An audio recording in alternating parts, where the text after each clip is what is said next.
MDMA, ketamine, ibogaine. I think all these substances have really important applications.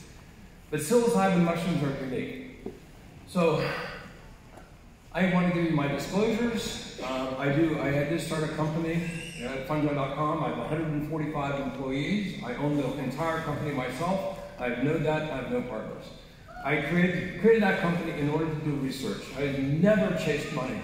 I chased research and funding, and so now I have 10 full-time researchers that are exploring, especially neurogenesis, in the tryptamines and psilocybin-related mushrooms, and causing improvement in psychomotor skills, cognition, and also treating many mood disorders.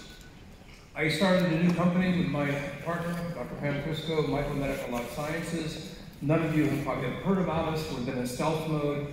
We've raised $60 million, and we plan clinical studies based on our research coming up. I've written numerous books, 7 of them, and I have another book that I'm finishing now. It'll be out this time next year on psilocybin, the field guide to psilocybin mushrooms in the world. So I don't know the difference between my avocation and my vocation. We all have a bias. Every professor here who is tenured has a bias because it's publish or perish. So we cannot separate our avocations from our vocations. If you're truly interested in the subject, you're motivated to explore. So nevertheless, those are my disclosures.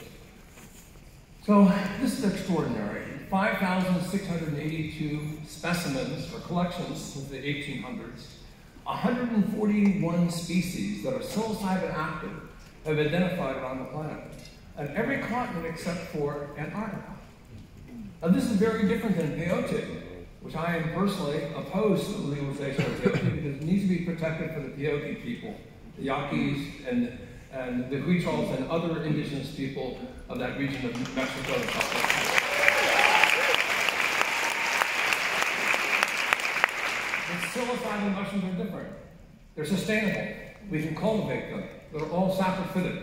These are decomposers. They're easily scalable. So I'm going to take you first some of the history. Most of you know this, but I want to carry you through the recent past and then our current research. So there's many glimpses, echoes in the archaeological record that gives us suggestions of psilocybin mushroom use. But it's really the artists that have preserved some of this knowledge, because the oral languages from subjugation, from domination, from invasion of cultures, from religious persecution, from military superior invaders, they oftentimes look at the spoken word elders and they basically exterminate them. You know, it's amazing we are here today. We are all carrying the torch forward of our ancestors throughout the world. We are all our knowledge keepers. And we now hold this precious knowledge that's been so tenuously protected and transmitted over time. How many threads of knowledge have been clipped?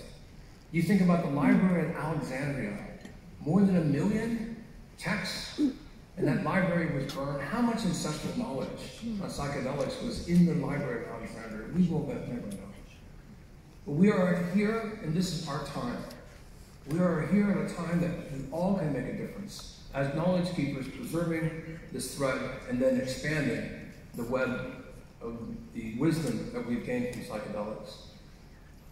So it's extraordinary. None of you know about the Eleusinian Mysteries, but what dawned on me that was so amazing, the Eleusinian Mysteries went on for 1,500 to almost 2,000 years. But in Greece, the Eleusinian Mysteries were occurring at the same time Mesoamerican mushroom stones were being made in Guatemala. That also survived for more than a millennia. So on 2 different sides of the planet, there seems to be these centers of use of sacraments, specifically fungi, and moreover mushrooms. So we do have some written record from the Catholic priest Psyocibin, who recorded the use of psilocybin mushrooms of the Aztecs. And this is an extraordinary statement. They ate the mushrooms before dawn with honey. Well, that's interesting, because in the previous slide, you saw the Sicilian Anjar cave art, where the bee man is adorned with mushrooms. It's well known through many indigenous cultures because mushrooms are so perishable that you can preserve them in honey. Now, why are mushrooms so unique in many ways? In your horizon of your experiences, you encounter plants, animals, Other substances, commonly, you have a long-term exposure to them.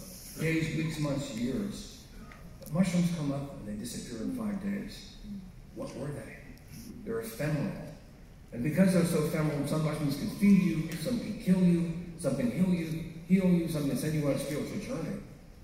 To have a sacrament that is so powerful, yet so ephemeral, the knowledge keepers within these communities were preciously few. They were a subset of the shamans.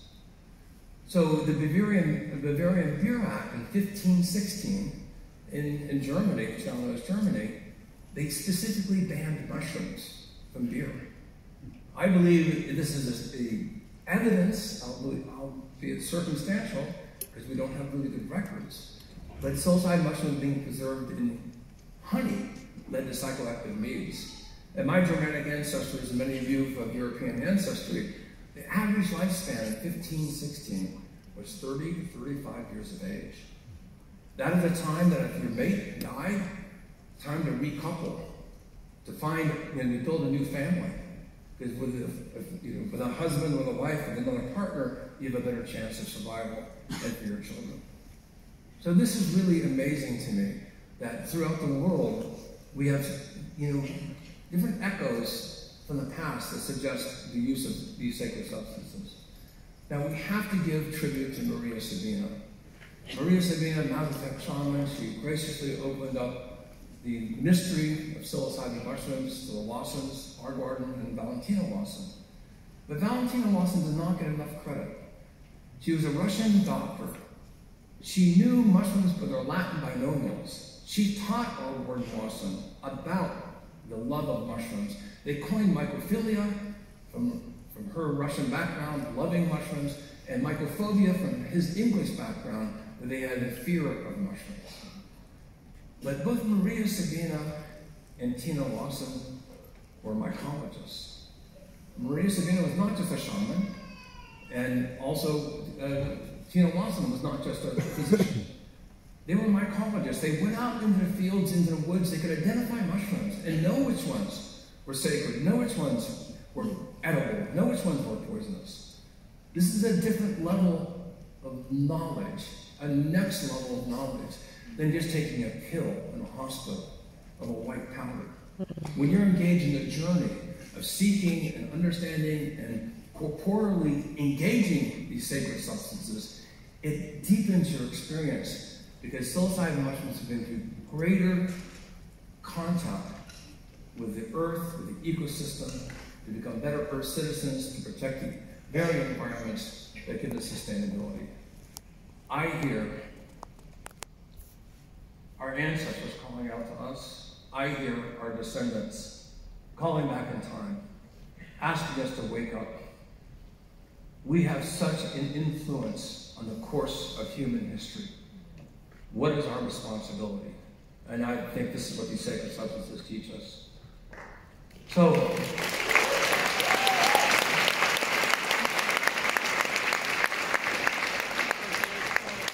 when I was 14 years old, my brother John came back from Yale. He bought one of his textbooks, Altered States of Consciousness.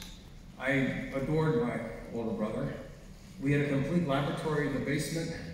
We actually had the main radio from the aircraft carrier, the Intrepid. When World War II, my father served on the Intrepid.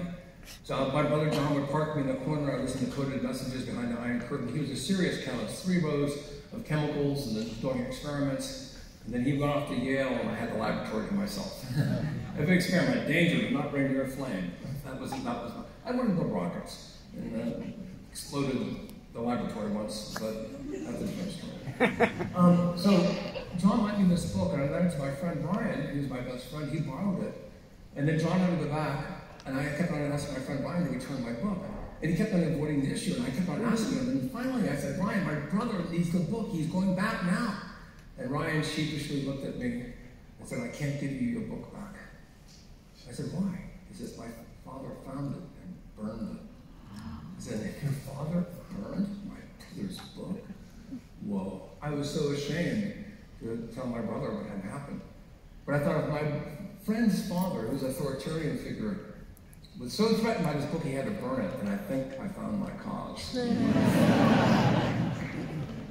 So, I published my first book on psilocybin mushrooms 45 years ago. Psilocybin mushrooms and their allies. This is how much I've been embedded into this subject. When I first attended mycological conferences, it's like I was a leper, a disease. I had a contagion. I'd go into conferences, there'd be a force field of isolation form around me, wherever I walked. But thankfully, I had some great teachers. My brother John, who I mentioned, my father, he was a scientist and an engineer, my mother, who was a spiritual leader, who taught me the importance of kindness. These three individuals in my family most influenced me, and these mycologists did. Dr. Daniel Stuntz, Kit Skates, Dr. Michael Bugh, and Dr. Alexander Smith, who wrote a monograph on the genus Psyocibin. Stuntzii is named after Daniel Stuntz, Michael Bugh is still alive, and Kit Skates was a force of nature. Dr. Andrew Weil published in the Harvard Botanical Leaflets in the 1970s a phenomenon that psilocybin mushrooms were attracting huge amounts of young people when they realized they didn't have to go to Mexico or Oaxaca. These psilocybin mushrooms grew in the Pacific Northwest, Northern California, Oregon, Washington, and British Columbia primarily. And so numerous books were published. Terrence and I became best friends. Terrence's book on the right, Psilocybin Mushroom Grower's Guide, was by far the most popular book that then taught people how to grow psilocybin mushrooms, primarily Psilocybin cubensis, in their closets, their basements, in their universities, called the Psilocybin Mushroom Scholarship Fund. Many people here funded their university education through growing psilocybins. And then we started doing a series of conferences. And Jonathan Ott, a feature over there on the right, Dr. Gaston Guzman, Chairman Goodwood, myself, Jim Jacobs, and Stephen Pollock. So that was in 1979.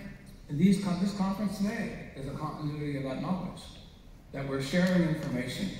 It's extraordinary that we have this history, and we have all these experts now that are the new generation that's rising up. Conferences continue also here in the UK and in Europe, and there's from the Psychoactive Mushroom Conference, or Psychoactivity Conference in 1998, there's Albert Hofmann, Sasha and Anne Shulgin, myself, and other people that I'm sure some of you recognize. I am a married prankster. I knew Ken Kesey well. You know, those of you who read the electric acid colloid test are sometimes a great notion. This is the beginning of the beat generation. And I knew the psychedelic scientists, and I also knew the cultural psychedelic, heroes of the time. That Venn intersection, I thought, this is great, I'll bring them all together at this extraordinary mushroom conference in 1999, the Millennium Mushroom Conference. It was a massive party. I lost control of the conference. But I do want to say something serious here. My father, at the end of his life, asked me to trip with him on psilocybin mushrooms. Dr. Alexander Smith, at the end of his life, who wrote a monograph and published many new species of psilocybin mushrooms, asked me to trip with him. Two hugely important male figures in my life. And I both asked them the same question. Will your partner, in this case their wives, Helen, Smith, Mona, Stammets, will you also journey with your husbands with me? Both of them said no. I turned down my father. I turned down Dr. Alexander Smith, the father of American mycology. Why? Because I've adopted a long time ago, nature provides, I don't. I think these are sacred, powerful, therapeutic medicines. If I had this amazing journey with them at the end of their lives, and then next day I leave, I have no therapeutic support for them. How are they going to explain to their partner the revelatory experience that they have gone through? That could challenge their very basis of their lives. So I want to applaud all the researchers who have emphasized therapy, post the experience. The integration of the experience is so important for maximizing benefit. So, I've published 4 new species. Psilocybin azurescens, putatively the most potent psilocybin mushroom in the world, widely eyed center fibulosus, and